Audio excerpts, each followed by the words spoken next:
예, 안녕하십니까. 아까 자기 소개는 드렸고요. 오늘 제가 이제 발표드릴 거는 이제 저희 한국의 배터리 순환 경제 정책 및 향후 과제에 대해서 간단하게 좀 20분 동안 좀 유익하게 좀 설명을 드리도록 하겠습니다. 좀 시작하기에 앞서 저희 이제 배터리 산업협회는 이제 우리나라 배터리 업계가 전부 대부분의 그 주요 업체들이 다 모인 그 기관 유일한 이제 단체라고 보시면 되겠고요. 요새 제일 통상 이제 유럽도 그렇고 미국도 그렇고 이제 점점 통상이 정책으로 해서 이제 블록화가 되는 게 지금 세계적인 추세다 보니까 이제 미국의 IRA와 이제 EU 배터리 레귤레이션이 그 배터리 업계에서는 굉장히 중요한 통상 정책이라고 볼 수 있겠습니다. 다만 이제 미국의 IRA와 이제 EU의 그 배터리 레귤레이션 좀 차이점을 간단하게 말씀드리면 IRA는 보조금을 어떻게 하면 받을 수 있는지, 어떻게 하면 못 받는지에 대한 선을 그은 레귤레이션을 보시면 되겠지만, 그 EU 같은 경우는 굉장히 좀 어떻게 보면 좀 학문적이고 또 양도 많고, 그리고 우리 업계에서 대부분 말씀하시는 게 봐도 잘 이해가 안 간다. 예, 굉장히 어렵고, 그래서 좀 이런 걸 좀 설명을 좀 많이 좀 정부 부처에서 많이 해달라. 그래서 그런 좀 그 애로사항이 많은 그 규제이기 때문에 오늘 유럽에서 오신 전문가분들의 좀 강의가 굉장히 또 적절한 타이밍에 매우 좋은 과제인 것 같습니다.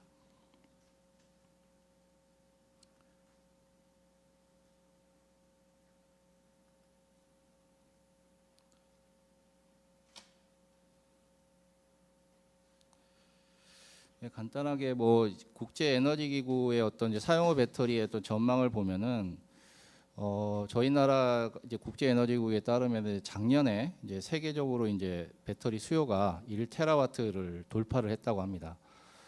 근데 2010년에 이제 전 세계적으로 1기가와트에 이제 불과했기 때문에 15년 만에 1000배가 이제 성장을 했다고 보시면 되고요.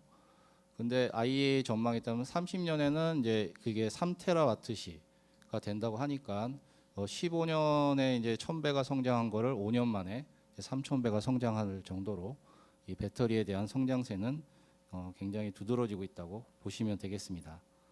그래서 이러한 트렌드 속에서 이제 배터리는 이제 단순한 이제 전기차의 부품이 아니고 탄소 중립과 에너지 전환의 핵심 인프라이고, 그 다음에 앞으로 펼쳐질 드론, 로봇, UAM, 스마트 모빌리티 사회의 핵심 인프라로서 그 역할을 다할 거라고 보고 있습니다. 그 배터리 산업이 이렇게 빠르게 성장하는 만큼 이제는 얼마나 지속 가능하게 관리하느냐, 그게 중요한 과제가 되었습니다. 또한 배터리 순환 경제는 경제적 가치를 생산함과 동시에 환경적 가치도 동시에 창출을 합니다.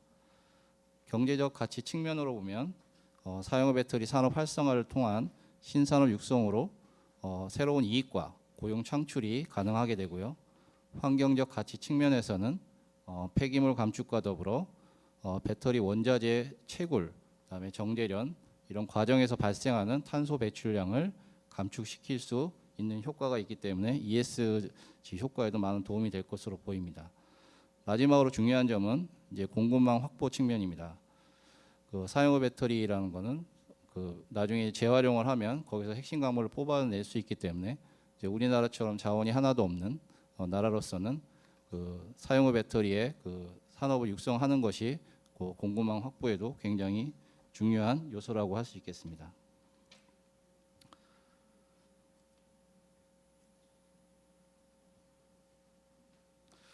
그럼 이 장표를 보시면 이제 글로벌 사용후 이제 배터리 동향입니다.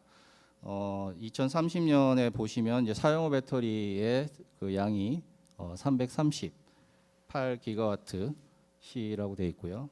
약 1,300만 개의 그 사용후 배터리가 발생할 것으로 전망이 되고 있습니다. 그 중에서 이제 국내 전망치를 보면 한 45만 개 사용후 배터리가 나올 것으로 보이고, 그 만약 45만 개를 전부 다 잘 재활용할 경우에는 약 17만 대의 전기차를 생산할 수 있는 사용후 배터리를 양을 확보할 수 있게 된다는 것을 한번 숫자 정도 한번 기억하시면 굉장히 도움이 될 것 같습니다. 그렇다면 왜 이 순환 그 경제적 접근이 필요할까요? 첫 번째는 방금 설명드린 바와 같이 이 배터리 산업의 자체의 그 성장세가 가파르다는 것이고요. 두 번째는 이 배터리 원자재 가격이 변동폭이 좀 크다는 겁니다.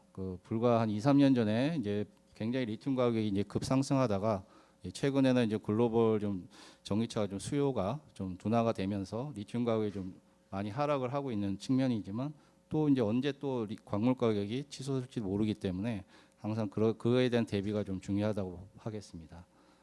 다음에 전기차에서 또한 배터리가 차지하는 비중이 약 40% 정도고요. 그 중에 절반 이상이 원자료 비용이라고 보시면 되겠습니다. 리튬과 니켈, 망간, 그 핵심 원소들의 가격도 늘 변동을 하고 있고요. 그래서 제조 비용과 공급망의 불안정성으로 이어진다고 볼 수 있겠습니다. 마지막으로 세 번째는 광물 공급의 지역적인 편중과 그에 따른 조달 리스크가 있습니다. 핵심 광물은 특정 국가들에 집중되어 있고 특히 정제련 같은 경우에는 좀 그 환경 규제가 느슨하고 또 인건비도 싸고 전기요금도 싼 중국에 거의 다 의존을 하고 있는 상황입니다. 이로 인해서 이런 지정학적 리스크와 공급망 불균형 문제가 항상 발생을 하고 있습니다. 배터리 순환 경제 측면에서 보면은 이제 저희 이제 한국이 좀 주력으로 하고 있는 이제 3원계 NCM 배터리는 중국이 지금 잘하고 있는 LFP 배터리에 비해서는 여러 가지 측면에서 더 유리한 면이 있습니다. 이제 우선 여러분도 좀 잘 아시다 바와 같이 NCM 배터리가 이제 초기 가격은 LFP보다 높은 편이지만 사용 후 재활용 가치가 높기 때문에 전 주기적 관점에서 보면 LFP보다 비용 효율성이 더 높다는 것이 일반적인 견해입니다. 또한 최근 유럽 학계에서 발표된 논문에 따르면 제품의 순항성 지수에서 NCM이 LFP보다 더 높은 수치를 기록하고 있고요. 온실가스 배출 저감 효과, 자원 절약 및 고갈 저감 항목에서도 NCM 배터리가 더 우수한 성능을 보이고 있어 친환경적이라는 것을 시사하고 있습니다. 이번 세션에서는 전 세계 사용 후 배터리 관리 시스템의 주요 흐름과 한국의 정책적 대응 현황을 중심으로 말씀을 드리겠습니다. 먼저 글로벌 주요국의 제도 현황을 살펴보겠습니다. 미국은 최근 몇 년간 이제 전기차 수요가 증가를 하고 있습니다. 하지만 이제 미국은 이제 전기차 침투율이 아직 9%밖에 안 되기 때문에 유럽은 한 20-30% 정도로 알고 있고요. 미국은 앞으로 전기차 수요가 더 무궁무진할 것으로 보고 있습니다. 그래서 미국에서도 이제 배터리 재활용 시장의 잠재력이 이제 주목을 받고 있고요. 앞서 말씀드린 것 같이 인플레이션 감축법 IRA를 통해서 재활용을 할 때, 즉 중국의 배터리를 미국에서 재활용을 할 경우에도 세액 공제를 받을 수 있도록 그렇게 제도화를 하고 있습니다. 물론 이제 지금 시점에서도 트럼프 2기 정부에서 지금 예산 조정 법안을 통해서 지금 IRA의 좀 개정안을 지금 계속 좀 수정을 하고 있는데 아직까지는 좀 유효한 정책이라고 보실 수 있고요. 그다음에 재활용 산업 활성화는 미국에서 계속 추진할 것으로 보고 있습니다. 지금 최근에 이제 어저께 이제 상원을 이제 가까스로 통과를 했고 이제 마지막으로 이제 하원에 이제 법안 통과가 이제 되고 있고 7월 4일 전에 트럼프가 이제 OBBB 법안이라고 이제 One Big Beautiful Bill이라고 하는데요. 이제 IRA 좀 개정을 이제 최종 통과를 앞두고 있습니다. 그래서 최종 통과 내용을 짧게만 말씀드리면 이제 저희 한국의 기업 같은 경우에 아시다시피 이제 미국에서 첨단 제조 세액 공제 AMPC 45X에 대한 보조금을 받는 게 굉장히 절대적인데 올해 트럼프 정부에서 처음에는 그게 녹색 사기다, 그린캠이다 그러면서 다 없애겠다, 이렇게 좀 공공연하게 해서 저희 업계가 굉장히 많이 좀 긴장을 했고 그래서 저희 업계와 배터리 협회 정부가 미국에 굉장히 열심히 아웃리치를 다니고요. 거의 안 보이는 그 순간순간에도 굉장히 좀 애타는 순간도 많았습니다. 근데 다행히 최종적으로 앞두고 있는 법안에는 크게 IRA와 그 혜택을 받는 것과 대동소이하게 지금 혜택을 받는 것으로 나와 있고 또 한 가지 나아가서는 그 45X 조항에 그 기존에 30D에 있던 해외 우려단체 FEOC 적용을 더 강화시킴으로써 좀 중국의 미국의 침투를 더 막는 그런 효과도 좀 지금 개정안이 좀 진행이 되고 있습니다. 다음은 EU입니다. EU는 아시다시피 이제 배터리 산업을 그린딜, 순환경제 실행계획, 신산업 전략의 핵심으로 설정하고 정책 산업 양측에서 강력한 드라이브를 걸고 있습니다. EU는 배터리 연합을 통해 밸류체인 전반의 생태계를 강화하고 있으며 제도적으로 2006년에 배터리 지침을 법률로 격상시켜서 22년부터는 EU 배터리 규제를 본격 시행하고 있습니다. 이 규제에는 앞서 그 연사님께서 말씀해 주신 대로 탄소 발자국 공개 의무, 재활용 원료 사용의 목표 설정, 사용후 배터리 회수 및 자원 회수율 기준, 디지털 배터리 패스포트 도입, 공급망 실사 의무 등이 포함되어 있습니다. 다음은 중국입니다. 중국은 중앙정부 주도하에서 배터리 재활용 관리 체계를 빠르게 구축하고 있고요. 그 정부 주도로 이미 배터리 이력 추적 플랫폼을 만들어서 시장 선점에 제일 앞서고 있다고 보실 수 있겠습니다. 그 중국의 또 사회주의의 어떤 그게 장점으로 작용을 해서 그 사용후 배터리에서 좀 활용하기 위해서는 이제 자동차에 있는 배터리 매니지 시스템이라고 BMS 데이터가 굉장히 중요한데 그 중국 같은 경우에는 뭐 중국에서 팔려면은 그 데이터를 그 중앙 정부에 있는 서버로 보내는 게 의무화되고 있기 때문에 중국이 굉장히 사용후 배터리에 대한 데이터를 많이 축적을 하고 있기 때문에 굉장히 앞설 수밖에 없는 그런 체제를 가지고 있는 점을 좀 유의 깊게 보시면 좋을 것 같습니다. 다음은 일본입니다. 일본은 이제 민간 주도형으로 지금 재활용 생태계 모델을 만들고 있고요. 21년에 배터리 관련 민간 기업이 주축이 돼서 BASC 바스크라는 이제 협회를 설립을 했습니다. 지금은 이제 배터리 원자재부터 완성품까지 한 130개사가 참여하는 대규모 협의체로 성장을 했고요. 지금 이제 바스크는 이제 저희하고도 정기적으로 회의를 많이 하고 있는데 EU의 배터리 여권 제도와의 호환성, 확장성을 고려한 디지털 플랫폼을 개발하고 희귀금속 확보를 위한 사용의 배터리 재활용 전략을 지금 열심히 마련 중에 있습니다. 다음은 저희 나라입니다. 한국은 현재 사용후 배터리 회수 보관 등 반납 단계와 재제조, 재사용, 재활용 등 후속 활용 단계에 거쳐서 다수의 법령과 제도를 운영하고 있습니다. 환경부, 산업부, 국토부가 각각 소관하는 법령으로서 대기환경보전법, 자원순환기본법, 폐기물관리법, 자동차관리법 등이 적용이 되고 있습니다. 이러한 법령을 통해서 사용후 배터리의 수집, 운반 단계에서의 안전관리 기준을 마련하고 재사용을 위한 성능 검사, 안전성 검증을 통과한 배터리만 유통이 가능하도록 제도화를 하고 있는 상황입니다.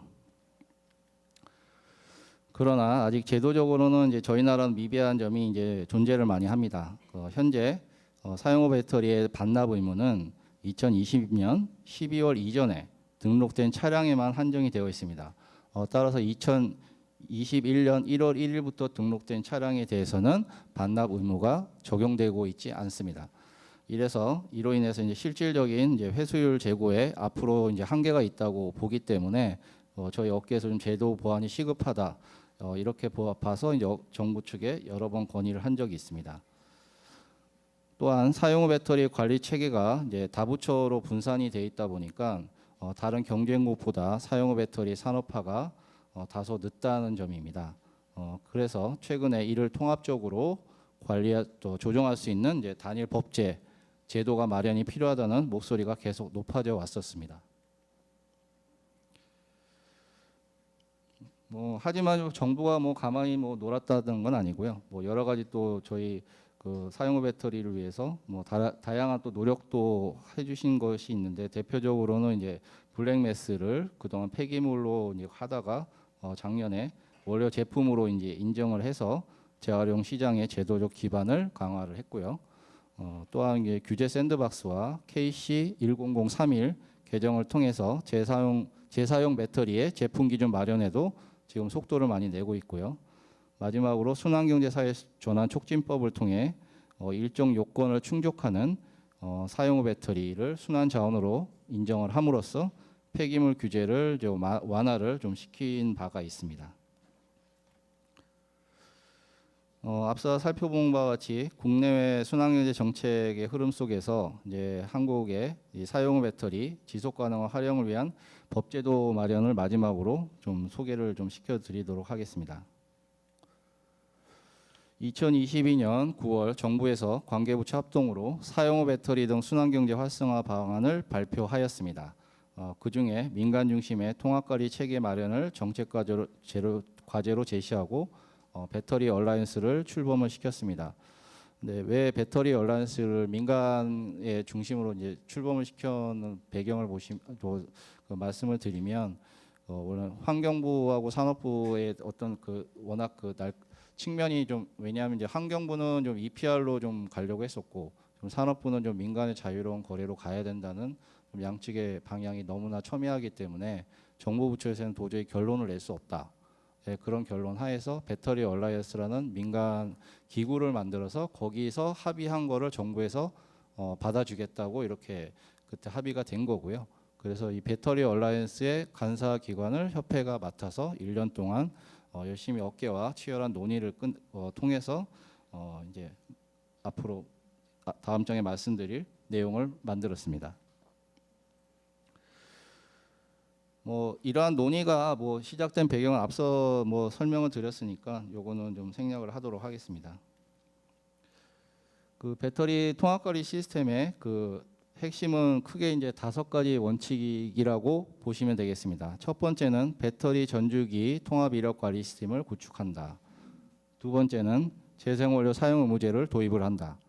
세 번째는 사용후 배터리 산업 육성을 위한 R&D, 규제 완화 등 정보 지원을 지속한다. 네 번째는 앞서 말씀드렸지만 EU는 EPR로 가고 있지만 저희는 민간 중심의 사용후 배터리 체계를 구축을 한다. 그다음에 5번째로 이제 공정한 거래 시장 조성을 위해서 시장 거래 규칙을 만든다. 이런 5가지 원칙에 기반해서 통합관리 체계를 만들었습니다. 이 통합관리 체계를 저희 배터리 얼라이언스가 2023년 11월 정부에 공식적으로 제안을 했고요. 그 관계부처가 다 이에 대해서 공감대가 형성이 돼서 지금 결국 국회에서 지금 발의가 된 상황입니다. 그 주요 내용을 소개를 드리면 첫 번째는 민간 주도의 자유로운 거래 시스템과 공정한 시장 규칙이 마련이 될 것입니다. 예, 정부에서 이제 사업자 등록 제도는 있지만 이 사업자 등록을 받은 업체는 누구나 사용후 배터리 거래에 참여를 하실 수가 있고요. 다만 이제 소규모 또는 이제 수익이 낮은 배터리나 예를 들면 가끔 홍수가 나면 이제 침수 배터리도 있을 수 있고, 그다음에 제재조 재사용 업체들이 좀 꺼려하는 또 배터리도 있다는 그런 의견이 많아서 또 그런 배터리를 또 다룰 수 있는 공공거래 시스템도 병행을 할 계획을 가지고 있습니다. 두 번째는 이제 사용후 배터리에 대한 안전관리 체계가 의무화됩니다. 재작년에 이제 인천 청라 화재 사건을 계기로 새 차도 이렇게 화재가 나는데 사용후 배터리는 얼만큼 불안하냐. 그러니까 그렇기 때문에 더욱더 이 안전관리 체계를 더 강화를 하려고 하고 있습니다. 세 번째는 배터리 이력 통합관리 시스템이 도입이 됩니다. 배터리 재제조, 재사용, 재활용 기업 등이 이 사용 이력과 성능 정보 등을 의무적으로 등록을 하고 이 배터리 추적 관리 체계를 이제 통합적인 시스템을 만들 거고요. 네 번째는 재생원료 의무 사용 제도가 앞서 말한 것 같이 도입이 될 것입니다. 그다음에 이와 함께 이제 마지막으로 이제 통합관리 시스템이 지금 부처별로 어떻게 돌아가고 있는지에 대해서 설명을 마지막으로 드리겠습니다. 지금 산업부는 지금 한국형 통합 데이터 스페이스 가이드라인을 개발하고 그 배터리 공급망 데이터 플랫폼 구축, 그다음에 사용 배터리 거래 정보 시스템 ISP를 지금 현재 추진하고 있고요. 환경부는 EV 전주기 통합 환경 정보 시스템 ISP를 작년에 완료했고요. 27년까지 전남 나주에 정보센터를 설립할 예정입니다. 국토부는 배터리 안전성 인증제를 올해부터 이제 시행을 했고요. 관련 인증관리 시스템 ISP도 내년부터 추진할 예정입니다. 이제 현재 좀 산업통상부의 지금 정부 과제로 배터리 산업협회가 사용후 배터리 거래 정보 시스템 구축을 위한 ISP 사업을 지금 열심히 수행을 하고 있고요. 2027년 시행 예정인 이후 배터리 패스포드에 맞춰서 27년까지 사용 후 배터리 통합 관리 시스템을 구축을 할 계획입니다. 끝까지 경청해 주셔서 감사하고, 사실 뭐 굉장히 좀 복잡한 내용도 많은데 제가 20분 동안 하느라고 좀 더 궁금한 것도 많으실 텐데, 그거는 제가 나중에 명함을 제가 드리고 메일 주소를 드릴 테니까 궁금하신 사항이 있으면 언제나 메일이나 전화로 연락을 주시면 감사하겠습니다. 예, 경청해 주셔서 감사합니다. 네, 한국의 배터리 순환 경제와 정책과 향후 과제에 대해서 말씀을 잘 해주셨습니다.